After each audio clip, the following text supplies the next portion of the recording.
Hans, and thank you for the invitation. Thank you for showing up today. So 2,000 years ago has never felt closer. I bet some of you do not know that there is a department of classics, and even if you do, you cannot really tell what you can do with it.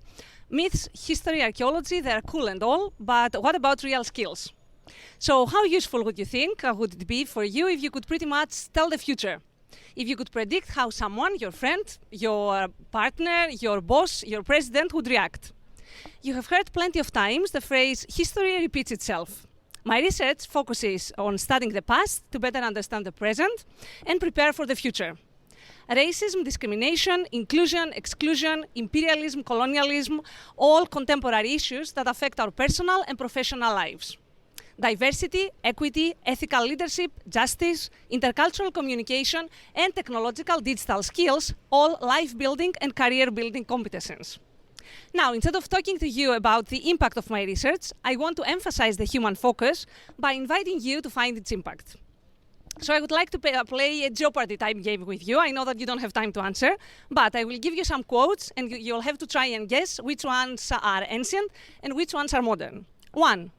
Denying foreigners access to the city is inhumane. 2. These foreigners will get our wealth and become the masters of our houses. 3. I want him to show his birth certificate.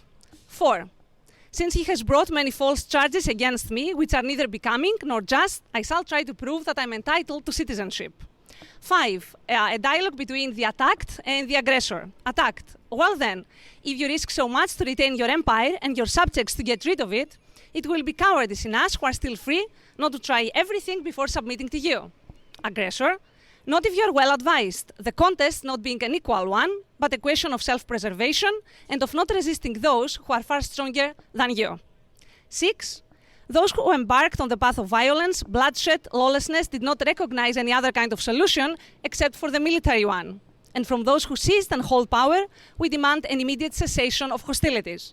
Otherwise, all responsibility for the continuation of bloodshed will be entirely on the conscience of this regime. 7. Mother, go back into your quarters. Speech will be the business of men. And finally, 8. I raise up my voice, not so that I can shout, but so that those without a voice can be heard. We cannot all succeed when half of us are held back. The similarities between the ancient and modern quotes are eerie, and in the case of the ancient ones, for us, prescient. In my work, I study ancient Greek and Latin texts that were written by bilingual and by native speakers to determine their fluency, both, and whether this affected their sense of identity and belonging.